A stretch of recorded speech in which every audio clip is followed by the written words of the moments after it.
छत्तीसगढ़ के जगदलपुर में CRPF search team पर हुआ है हमला। झीरम घाटी में नक्सली हमला हुआ है।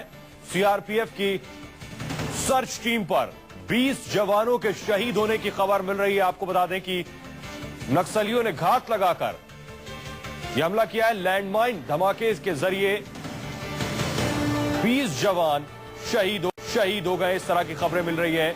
सीआरपीएफ के 20 जवान बताए जा रहे हैं। नक्सली हमला छत्तीसगढ़ के झीरम घाटी पर हुआ है। प्रवीण दुबे हमारे सहयोगी और ज्यादा जानकारी के साथ जुड़ रहे हैं। प्रवीण, क्या जानकारी मिल पा रही है? 20 जवान शहीद होने की खबरें मिल रही हैं। जी, अभी तक जो खबरें हैं वो 20 जवान के घायल होने की, शहीद होने की। मैं आपको बता दूं कि सुबह की घटना है। सुबह निकली थी, मतलब ये पार्टी घटना आपसे थोड़ी देर पहले की है। वहां पर रोड ओपनिंग पार्टी उस पूरे इलाके में भेजनी पड़ती है, क्योंकि नक्सली जो है वो कई जगह सड़कें खराब कर देते हैं या फिर बीच से काट देते हैं। तो ये एक रूटीन एक्सरसाइज होता है सीआरपीएफ का।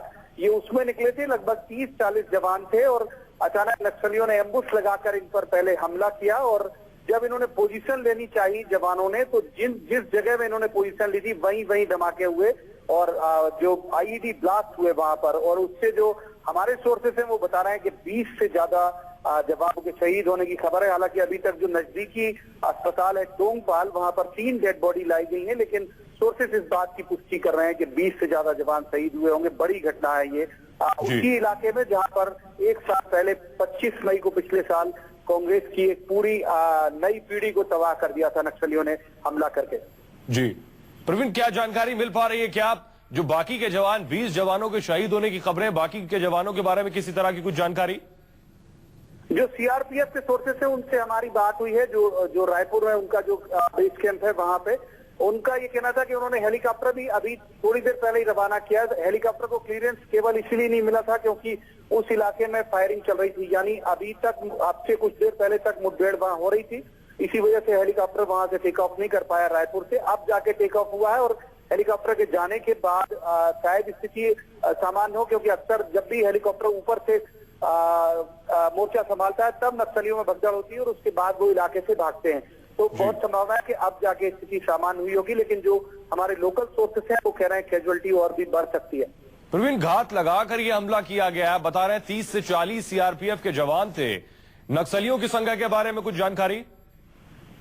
दरअसल उस इलाके में जब भी नक्सली इलाके में जगदलपुर और कांकेर और दंतेवाड़ा के इलाके में नक्सली जब भी इस तरह के किसी बड़े हमले को अंजाम देते हैं तो वो बहुत पहले से होमवर्क करके रखते हैं और पूरे इलाके में वो इस तरह का जो गुरिल्ला वार होता है वैसे वो लोग हमला करते हैं। तो उनकी संख्या का आकलन नहीं किया जा सकता, लेकिन वो पूरे इलाके में फैल जाते हैं और वो बड़ी घाटी है, पूरा जंगल है, वो पूरे इलाके में टुकड़े टुकड़े में फैल जाते हैं और इस तरह से हमला करते हैं कि जो उनका टारगेट हो वो किसी भी तरह से बच के ना जाने पाए। यानी नक्सलियों की संख्या लगभग 1000 तक होती है। अमूमन पिछले हमलों में ये देखा गया है कि जब भी ऐसे बड़े हमले वो करते हैं तो 1000 की संख्या में नक्सली होते हैं।